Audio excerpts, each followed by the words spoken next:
மகரம் என்பது கடல் வீடாக இருக்குது. கடலின் அலைகள் எப்படி அடுத்தடுத்து வந்துக்கிட்டே இருக்குதோ அதுபோல் உங்களோட மனதிலையுமே புது புது எண்ணங்கள் தோன்றும். இவங்க யார் அப்படின்னு பார்த்தா, நாம் தினமும் பார்க்குற ராசி பலனில் 10வது வரக்கூடிய மகர ராசி அன்பர்கள் நீங்கள் தாங்க. இந்த புது புது எண்ணங்கள் தோன்றக்கூடிய புது புது ஐடியாவை சொல்லக்கூடிய நபர்களாக இருக்கக்கூடிய மகர ராசி அன்பர்களுக்கு இந்த மாதத்தின் கிரக நிலைகள் எப்படி அமைஞ்சிருக்கு, இந்த கிரக நிலை மாற்றங்கள் மூலம் உங்களுடைய வாழ்க்கையில் ஏற்படக்கூடிய மாற்றங்கள் என்ன, அது மட்டும் இல்லாமல் என்ன மாதிரியான விஷயங்கள் சாதகமாக இருக்கும், என்ன மாதிரியான விஷயங்கள் பாதகமாக இருக்கும், இதை பற்றின முழுமையான தகவலையும் நாங்கள் உங்களுக்காக இந்த பதிவில் நாங்கள் சொல்லியிருக்கோம். இந்த பதிவு நீங்கள் பயன்பெறும் வகையில் அமையும், அதனால் ஸ்கிப் பண்ணாமல் முழுமையாக பாருங்கள். நீங்கள் இப்போ தான் ஃபர்ஸ்ட் டைம் நம்மளோட சேனலை பார்க்குறவங்களா இருந்தால் மறக்காமல் சப்ஸ்கிரைப் பண்ணி வச்சுக்கோங்க. முன்பு பார்த்தது போல தாங்க மகர ராசி சனி பகவான ராசி அதிபதியாக கொண்டது. இந்த ராசியில் உத்திரம், திருவோணம், அவிட்டம் அப்படின்னு 3 நட்சத்திரங்கள் அடங்கியிருக்கு. சனி பகவானின் பரிபூர்ண அருளும் பெற்றது இந்த மகரம் ராசி. மகரம் அப்படிங்கிறது கடல் வீடு. கடலின் அலைகள் எப்படி அடுத்தடுத்து வந்துக்கிட்டே இருக்கும், அதுபோல் உங்களோட மனதிலையும் புது புது எண்ணங்கள் தோன்றிக்கிட்டே இருக்கும். எப்பொழுதுமே நீங்கள் மற்றவங்களுக்கு புது புது ஐடியாவை எல்லாமே சொல்வீங்க. சோர்வு அடைய மாட்டீங்க. வாழ்க்கையில் தோல்வி அடைஞ்சி அதில் பாதாளத்துக்கே போனால் கூட மறுபடியுமே வீறு கொண்டு எழுந்து நிற்பீங்க நீங்கள். உங்களுடைய ராசிக்கு அதிபதி இரக்க சுபாவத்தை அதிகம் கொடுக்கும் சனி பகவான் அப்படிங்கிறதுனால நீங்கள் எப்பொழுதுமே எல்லா விஷயத்துலையுமே மனித நேயத்தோடு செயல்படக்கூடிய நபர்களாக இருப்பீங்க.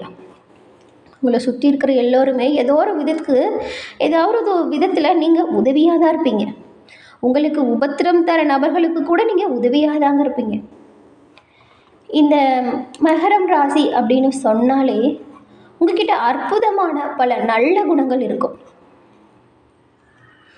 இந்த ராசியிலேயே அதிக புகழ் வெளிச்சம் இல்லாதவங்களாகவும் பகட்டு இல்லாததாகவும் இருக்கக்கூடியது மகர ராசி. ஆட்டுத்தலையும் மீன் போன்ற உடலமைப்பையும் கொண்டது. இது ஒரு நிலராசியாக பார்க்கப்படுது. இந்த ராசிக்காரங்களுக்கு இதர நிலராசியாக இருக்கக்கூடிய ரிஷபம், கன்னியோடலாம் நீங்கள் ரொம்பவுமே பொருந்தி போவீங்க. உங்ககிட்ட இருக்கக்கூடிய ஒரு சிறப்பான குணம், இருக்கிற இடத்துக்கு ஏற்பவும் அந்த சூழலுக்கு ஏற்பவும் உங்களை பொருந்தி போகக்கூடிய செயலும் சகிப்புத்தன்மையும் வேற எங்கேயுமே யார்கிட்டையுமே பார்க்க முடியாது. மகர ராசி ஒரு உறவுக்காக அதிக அளவில் தன்னை அர்ப்பணித்து கொள்ளக்கூடிய ராசியாக இருக்கும். ஆமாங்க, அவங்களுக்கு ஒரு நபரை பிடிச்சிருச்சுன்னா அவங்களுக்காக எந்த ஒரு செயலையுமே செய்வாங்க. அவங்களுக்கு ஒரு உதவி அப்படின்னா உடனே செய்வாங்க. அவங்களுக்கு ஒரு வேலை நடக்கலனா கூட அந்த வேலை இழுத்து போட்டு செஞ்சு முடிக்கக்கூடிய நபர்களாக இந்த மகர ராசியை சேர்ந்தவங்க நீங்கள் இருப்பீங்க. அதே போல் மகர ராசி மிகவும் ஆழமான உண்மையான அன்பை பெறும் ஒரு ராசி. இவங்களுக்கு முழுசாக ஒரு நபரை பிடிச்சிருச்சுன்னு வச்சுக்கோங்களேன், அவங்களுக்காக எவ்வளவு தீவிரமாக கூட செயலாற்றுவாங்க. மகர ராசிக்காரங்க யாருக்கிட்டையுமே எதிர்த்து நிற்பதை வெறுக்கக்கூடியவங்களாக இருப்பாங்க. இந்த சண்டை சச்சரவெல்லாம் இவங்களுக்கு பிடிக்கவே பிடிக்காது, ஒதுங்கி போயிடுவாங்க. மகர ராசிக்காரங்க மற்றவங்க கோபப்படும்போது சகிப்புத்தன்மையோடு தான் இவங்க கோபமே படுவாங்க. அந்த புரிதல் இருக்கும். ஆனால் இவங்க அதுக்குன்னு ரொம்பவும் அமைதியானவங்க, சூழலுக்கு ஏற்ப தன்னை மாற்றிக்குவாங்க அப்படின்லாம் சொல்லியிருக்கோம் இல்லையா. அது எது வரைக்கும் பார்த்திங்கன்னா வீண் வம்பு சண்டைக்கு போகாத வரைக்கும் தான். ஆனால் இவங்கக்கிட்ட வீணாக ஏதாவது வம்பு சண்டை வந்துச்சுன்னா அது சும்மா விட மாட்டாங்க. வெட்டு ஒன்று துண்டு ரெண்டுன்னு பேசக்கூடியவங்களாக இருப்பாங்க. எது சரி எது தவறு அப்படிங்கிறத அவங்க சொன்ன சூழலுக்கு அந்த இடத்துலையே பதிலடி கொடுக்கக்கூடிய நபர்களாக இருப்பாங்க. ஒரு விஷயத்தில் என்ன செஞ்சால் நல்லது இருக்கும், என்ன செஞ்சால் தீமை வரும் அப்படிங்கிறது எல்லாமே முன்கூட்டியே கணிக்கக்கூடிய சிந்தனை இவங்கக்கிட்ட அதிகமாக இருக்கும். இவ்வளவு சிறப்பான குணங்கள் படைத்தவங்க தான் இந்த மகர ராசியை சேர்ந்தவங்க. உங்களுக்கு இந்த மாதத்தில் கிரக நிலைகள் எப்படி அமைஞ்சிருக்கு, இதன் மாற்றங்கள் என்ன மாதிரியான முன்னேற்றத்தை உங்களுக்கு கொடுக்கும் அப்படின்னு பார்க்கலாம். அதுக்கு முன்னாடி எவ்வளவோ நல்லது எல்லாருக்கும் செஞ்சுருக்கோம், ஆனால் எந்த ஒரு நல்லதுமே எங்களுக்கு நடக்கலை. எவ்வளவு கஷ்டப்படுறது தெரியுமா. மற்றவங்களுக்கு நாங்கள் சொன்ன விஷயத்த அவங்க கேட்டு வாழ்க்கையில் நல்ல நிலைமைக்கு முன்னேறி வந்திருக்காங்க. ஆனால் எங்களோட வாழ்க்கை அப்படி இல்லைன்னு நிறைய மகர ராசி அன்பர்கள் சொல்கிறத கேட்டிருக்கோம். இவ்வளோ சிறப்பான குணங்கள் இருக்கும்போது சனி பகவானும் ராசி அதிபதியாக இருக்கும் பொழுது கட்டாயம் உங்களுக்கு பலன்கள் நல்லதாக கிடைச்சிருக்கணும். அது ஏன் கிடைக்கல அப்படின்னு பார்த்தா இந்த கண் திருஷ்டி கோளாறு கூட ஒரு காரணமாக இருக்கலாம். இந்த கண் திருஷ்டி கோளாறு நீங்கள் மகர ராசி அன்பர்கள் கருங்காலியாலான பொருட்களை உபயோகம் செய்கிறது ரொம்பவே நல்லதாக இருக்கும். ஒரிஜினல் கருங்காலி நல்ல பயனை கொடுக்கும். ஒரிஜினல் கருங்காலி தேவைப்படுறவங்க நான் சொல்கிற வாட்ஸ்அப் நம்பருக்கு வாட்ஸ்அப் பண்ணி கருங்காலி மாலை, கருங்காலி மோதிரம், கருங்காலி பிரேஸ்லெட் அப்படின்னு உங்களுக்கு எந்த ஒரு பொருள் தேவைப்படுதோ அதை வாங்கி அணிஞ்சிக்கோங்க. கட்டாயம் நன்மை உண்டாகும். அந்த நம்பர் என்ன அப்படின்னு பார்த்தா 90 87 67 77 89. இந்த நம்பருக்கு வாட்ஸ்அப் பண்ணி உங்களுக்கு என்ன ஒரு பொருள் தேவைப்படுதோ அதை ஆர்டர் செஞ்சு வாங்கிக்கோங்க. கட்டாயம் இந்த கண் திருஷ்டி கோளாறுகள்லேருந்து விலக்க பெற்று நீங்கள் நினைக்கிற எல்லா நல்ல விஷயத்தையுமே உங்களால் அடைய இந்த கருங்காலி உதவியாக இருக்கும்.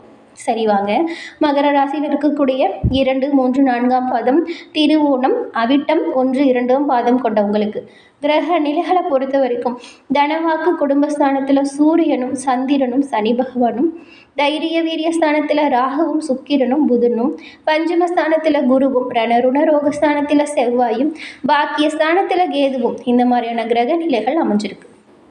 இந்த கிரக நிலைகள் மாற்றங்கள் எப்படி இருக்கும் அப்படின்னு பார்த்தா 4ஆம் தேதி அன்னைக்கு சுக்கிர பகவான் வக்ரமடைய அடைஞ்சிருக்கார். 9ஆம் தேதி புதன் பகவான் வக்ரமடைகிறார்.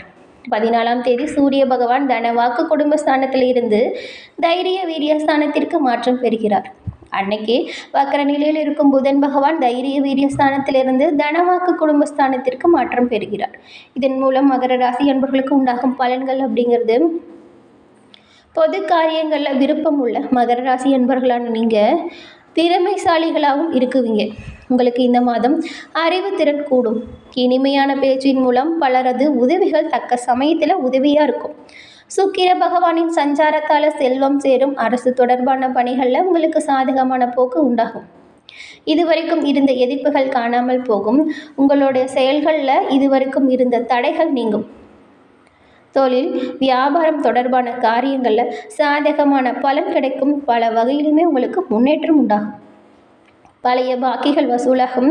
தேவையான பண உதவி கிடைக்கும். உத்தியோகத்தில் இருக்கக்கூடியவங்க எந்த ஒரு விஷயத்தையுமே சாதிக்கும் திறமையும் சாமர்த்தியமும் உண்டாகும். உடல் ஆரோக்கியத்தை பொறுத்த வரைக்கும் நீங்கள் இந்த மாதம் கொஞ்சம் கவனம் செலுத்தணும். தேவையற்ற இடமாற்றம் கூட வரலாம். மற்றவங்களுக்காக பரிந்து பேசும் பொழுது, அவங்களுக்கு உதவி செய்யும் பொழுதும் நீங்கள் கவனமாக இருக்கணும். அதே போல் வாகனத்தில் செல்லும் பொழுது கவனம் தேவைப்படுது. குடும்பத்தில் மகிழ்ச்சியான சூழ்நிலை இருக்கும். இதுவரைக்கும் இருந்த சண்டை சச்சரவுகள் நீங்கும். கணவன் மனைவிக்கிடையே நெருக்கம் உண்டாகும். பெண்களுக்கு அறிவு திறமை அதிகரிக்கும். இனிமையான உங்களோட பேச்சின் மூலம் எந்த ஒரு விஷயத்திலையுமே எளிதில் வெற்றி பெறுவீங்க. தேவையான பண உதவியை நீங்கள் இந்த மாதம் எதிர்பார்க்கலாம். கலைத்துறையில் இருக்கக்கூடியவங்களுக்கு அதீத கவனத்துடன் செயல்படுவது உங்களுடைய பதவி உயர்வு மற்றும் வெற்றி இது எல்லாமே தேடித்தரும். எதிர்பார்த்த நல்ல வாய்ப்புகள் எல்லாமே உங்களை வந்து சேரும். சிலருக்கு எல்லாமே நெடு நாளைய ஆசைகள் நிறைவேறும் அப்படின்னு கூட சொல்லலாம். அலட்சியங்கள் கைகூடும். மனதிற்கு நெருக்கமான சம்பவங்கள் நடக்கும். எல்லா விஷயத்திலுமே நீங்கள் நிதானத்தை கடைபிடிக்கிறது ரொம்பவுமே நல்லதாக இருக்கும். அரசியல் துறையில் இருக்கிறவங்களுக்கு கவனமாக செயல்படுறது நல்லது. இதன் மூலம் லாபம் உண்டாகும். கடின உழைப்பு உங்களுக்கு வெற்றியை தேடித்தரும். சின்ன சின்ன சிக்கல்கள் அவ்வப்போது ஏற்பட்டு நீங்கும். கவனத்தோடு செயல்பட்டால் சிக்கல்களை நீங்கள் தவிர்க்கலாம்.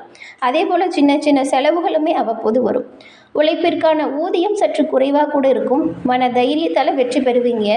மாணவர்களுக்கு திறமையாக செயல்பட்டால் பாராட்டுகள் கிடைக்கக்கூடிய யோகம் இருக்குது. கல்வியில் இந்த மாதம் நல்ல ஒரு முன்னேற்றம் வரும். உத்திராடம் 2, 3, 4ஆம் பாதம் கொண்ட உங்களுக்கு நண்பர்களின் உதவி சிறப்பாக இருக்கும். இருந்தாலுமே நல்ல நட்புகளை தேர்ந்தெடுத்து பழகிறது நல்லது. எடுக்கும் முயற்சிகளில் எதிர்நீச்சல் போட்டே முடிக்கிற மாதிரி இருக்கும். எல்லா விஷயத்திலுமே கவனமாக செயல்படுறது நல்லது. திருவோணம் நட்சத்திரக்காரங்களுக்கு கணவன் மனைவி இடையே சிறு சிறு கருத்து வேறுபாடுகள் அவ்வப்போது வந்து போகும். உடல் ஆரோக்கியத்தில் சின்ன சின்ன பாதிப்புகளும் வரும். அதனால் கவனமாக இருங்க. திருமண சுப காரியங்கள் தடைகளுக்கு பின் நிறைவேறும். புத்திர வலையில் கொஞ்சம் நிம்மதி உண்டாகும். சொத்துக்களால் வேணால் வீண் செலவுகள் வரலாம். அதனால் கவனமாக இருங்க. அவிட்டம் 1, 2ஆம் பாதம் கொண்ட உங்களுக்கு உங்களுடைய உற்றார் உறவினர்களை சற்று அனுசரித்து போகிறது நல்லது. செய்யும் தொழில் வியாபாரத்தில் நல்ல லாபத்தை பெற நீங்கள் கொஞ்சம் கடுமையாக உழைக்கணும். கூட்டாளிகளால் நிம்மதி குறைவு ஏற்படும். அதனால் கவனமாக இருங்க. அனுகூலம் பயணங்களால் ஏற்படும். உடல் ஆரோக்கியத்தில் அடிக்கடி பாதிப்பு வந்தாலுமே அன்றாட பணிகளை நீங்கள் சுறுசுறுப்போடு செயலாற்ற போகிறீங்க. இந்த மாதத்தின் கிரக நிலைகளால் வரும் தடைகளில் இருந்து விடுபட நீங்கள் பரிகாரமாக என்ன செய்யலாம் அப்படின்னு பார்த்தா, சனிக்கிழமையில் விநாயகர் பெருமானுக்கு நீங்கள் தீபம் ஏற்றி வழிபட்டு வருவதன் மூலம் காரிய தடைகள் அனைத்தும் உங்களை விட்டு நீங்கும். எல்லா விஷயத்திலுமே நன்மை உண்டாக விநாயகர் பெருமான் உங்களுக்கு உறுதுணையாக இருப்பார். அதே போல் உங்களுக்கு அதிர்ஷ்ட கிழமைகள் திங்கள் வெள்ளி, அதிர்ஷ்ட தினங்கள் 12, 13, சந்திராஷ்டம தினங்கள் 5, 6. அன்றைய தினம் மிகுந்த கவனமாகவும் எச்சரிக்கையாகவும் செயல்படுறது நல்லது. என்ன நண்பர்களே, இந்த பதிவு பயன்பெறும் வகையில் அமைஞ்சிருக்கும்னு நினைக்கிறோம். தொடர்ந்து பார்த்தமைக்கு நன்றி நண்பர்களே. நன்றி, வணக்கம்.